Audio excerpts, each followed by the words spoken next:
Nagbabalik ang Ulat Bayan.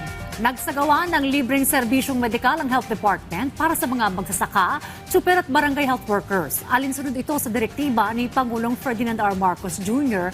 na magbigay ng dekalidad na serbisyong pangkalusugan para sa bawat Pilipino. Yan ang ulat ni Carlo Luis Candelaria. Maagang pumunta ang tricycle driver na si Roberto Flores sa DOH Gymnasium sa Maynila para makilahok sa purok kalusugan para sa mga magsasaka, tsuper at barangay health workers. Sa taas ng presyo ng petrolyo, lumiliit na ang kanilang kita kaya naman nahihirapan siyang pagkasyahin ang mga gastusin sa araw-araw maging ang pagpapagamot kaya't malaking bagay para sa kanya ang mga ganitong programa. Kaya ako kami pumila, siyempre, karagdagang kaalaman kung ano yung mga libreng programa ng DOH para makatulong ko kung may mga sakit po yung mga anak namin. At bukod doon, kami may mga maintenance. Siyempre, kahit paano, pag may maintenance ka, kailangan mo ng libre. Kung bibili mo pa yun, pababawasan na naman yung kita mo. Nasa 300 jeepney at tricycle drivers at barangay health workers ang nandito sa DOH Gymnasium sa lungsod ng Maynila para mag-avail ng iba't ibang serbisyong pangkalusugang handog ng Department of Health.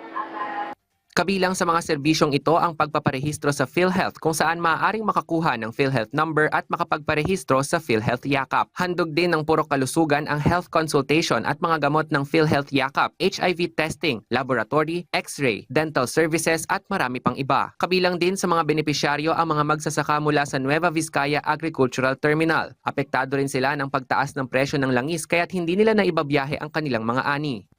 Gusto man namin dalhin itong mga gulay dito, pero kung walang tulong ang mga leader natin, mga departamento natin, nahihirapan kami sa gas. Para makatulong sa kanila, sa pamamagitan ng sagip-saka, binili ng DOH ang mga ani nilang gulay na ipamamahagi sa mga benepisyaryo. Tig 15 sako ng iba't ibang klase ng gulay mula sa kanila kasama ang 10 kilo ng bigas, itlog at mga locally sourced produce ang matatanggap ng mga pumuntang tsuper at barangay health workers. Para sa 65 taong gulang na jeepney driver na si Elias, malaking bagay ang programang ito lalo na sa kanilang mga tsuper na lubos na apektado ng krisis sa petrolyo. Papasalamat kami sa DOH kasi malaking tulong ito sa mga driver, lalong-lalo na sa mga pamilya.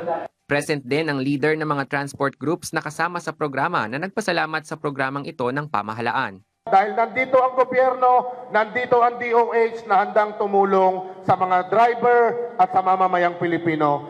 Ayon kay Health Undersecretary Albert Domingo, layunin talaga nilang maalalayan ang mga nasa vulnerable sector gaya ng mga magsasaka at mga tsuper na lubos na apektado ng hamon sa bansa. Carlo Luis Candelaria para sa Pambansang TV sa Bagong Pilipinas.